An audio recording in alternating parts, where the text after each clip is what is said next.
podcast de l'article de Hafid Fassifiri publié sur l'odj.ma. L'auteur a intitulé son article « CHAN 2023, comment l'Algérie s'est tiré une balle dans les pieds ». Il commence son article ainsi. En refusant d'ouvrir son espace aérien à l'avion, qui devait transporter l'équipe du Maroc des joueurs locaux à Constantine, l'Algérie s'est définitivement décrédibilisée aux yeux de la CAF, et même ceux de la FIFA. Quel crédit en effet accorder à un pays incapable de respecter le cahier des charges d'une compétition ? L'auteur poursuit son article ainsi. Il n'est absolument pas normal que deux pays boycottent une compétition, à savoir le Maroc et le Cameroun, pour des motifs extrasportifs, le transport et la sécurité.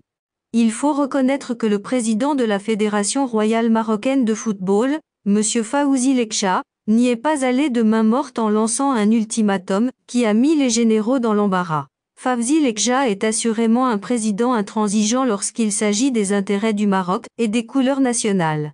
De surcroît, la Fédération royale marocaine de football avait adressé sa demande de rallier l'Algérie par vol direct à la CAF, qui s'est chargée de la transmettre à qui de droit. Autrement dit, Fawzi Lekcha s'est montré plus habile au jeu d'échecs et a réussi à confronter les Algériens à leurs contradictions en les mettant devant le fait accompli en ce qui concerne le respect du cahier des charges. Ces dernières années, hormis le contentieux omniprésent et entretenu à coups de milliards de dollars par Alger, concernant l'intégrité territoriale de notre pays, il y a eu plusieurs antécédents entre les deux pays. Des journalistes marocains tabassés dans la tribune de presse à l'occasion d'un match de Coupe d'Afrique entre le Raja et l'Entente de Sétif, et puis l'arrestation d'une bonne partie du public des Verts par les forces de l'ordre, après les avoir passés à tabac. D'après nos investigations, à ce jour certains ne sont jamais rentrés chez eux. L'équipe du Maroc U17 également tabassée, il y a quelques mois après la finale de Coupe arabe. Des journalistes marocains en garde à vue à l'aéroport d'Oran l'été dernier lors des Jeux méditerranéens. L'équipe du Maroc des joueurs locaux n'a plus besoin de jouer le CHAN, c'est plutôt cette compétition qui a besoin du Maroc, dont l'équipe première vient de jouer la demi-finale de Qatar 2022. L'auteur précise sa pensée ainsi.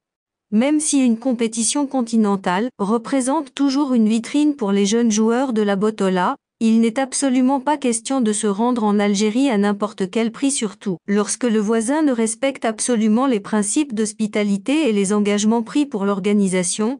Le ridicule ne tue point.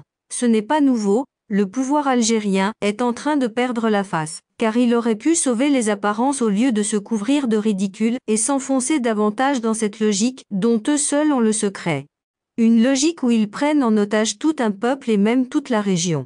Oui, les généraux ont privé beaucoup d'Algériens de pouvoir voir l'équipe du Maroc. Aujourd'hui, l'Algérie comptait être un candidat sérieux pour l'organisation de la CHAN 2025, sauf que les généraux se sont bêtement tiré une balle dans les pieds. Les sanctions de la CAF vont certainement tomber sur la fédération algérienne, et pour eux le pire c'est que leur ambition d'organiser la CHAN tombe à l'eau, au profit du Maroc. L'auteur conclut son article ainsi. Une chose est sûre avant de terminer, l'équipe d'Algérie sera toujours la bienvenue au Maroc où elle est toujours reçue avec les honneurs et les troupes folkloriques. Oui, l'hospitalité marocaine est légendaire surtout qu'elle ne mélange pas le football à la politique et la diplomatie. Dieu Tout-Puissant préservez-nous de nos chers voisins. Rédigé par Hafid Fassifiri et lu par l'intelligence artificielle de l'ODJ Media. N'oubliez pas de télécharger notre application l'ODJ mobile sur Android et iOS et de vous abonner à notre chaîne YouTube l'ODJ TV si vous souhaitez être au courant des dernières actualités, podcasts et émissions télévisées.